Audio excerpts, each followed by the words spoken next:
পদত্যাগ করেননি। সংবিধান অনুযায়ী এখনও প্রধানমন্ত্রী হাসিনা। দাবি পুত্র জয়ের। ঢাকা ছাড়ার আগে মাত্র ৪৫ মিনিট সময় পেয়েছিলেন হাসিনা। বাংলাদেশের সংবাদ মাধ্যম সূত্রে জানা গিয়েছে এই খবর। হাসিনা নাকি দুদিন সময় চেয়েছিলেন, কিন্তু তাকে মাত্র ৪৫ মিনিটই সময় দেওয়া হয় পদত্যাগ করে বাংলাদেশ ছাড়ার জন্য। সেনাবাহিনী প্রধান নাকি বলে ৪৫ মিনিটের মধ্যে পদত্যাগ করে দেশ ছাড়তে পারলে তবেই তাকে সুরক্ষা দিতে পারবেন তারা। বিভিন্ন সংবাদ মাধ্যমে এমন খবরই প্রকাশ্যে এসেছিল। তারপর হাসিনা বাংলাদেশ ছাড়তে আওয়ামী লীগ বিরোধীদের হিংস্রতা আরও তীব্র হয়।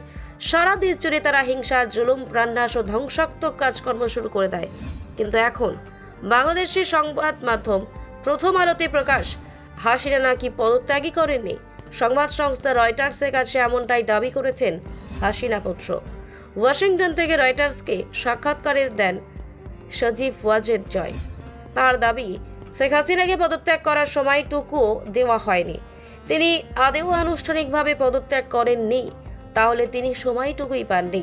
হাসিনা চেয়েছিলেন দেশবাসীর উদ্দেশ্যে বক্তব্য রাখতে। তিনি পদত্যাগপত্র জমা দেওয়ার পরিকল্পনাও করেছিলেন, কিন্তু তাকে সময় দেওয়াই হয়নি। বিক্ষোভকারীরা ক্রমে উত্তেজিতভাবে মিছিল করে প্রধানমন্ত্রীর বাসভবনের দিকে এগিয়ে আসছিল। পরিস্থিতি মারাত্মক ছিল, ব্যাগটুকুও গোছাতে পারেননি তিনি। তাই বাংলাদেশের সংবিধান অনুযায়ী তিনি এখনো বাংলাদেশের প্রধানমন্ত্রী। হাসিনা পুত্র দাবি করেন আওয়ামী লীগ পরবর্তী নির্বাচনে অংশ নেবে। ৩ মাসের মধ্যে এই নির্বাচন হতে হবে।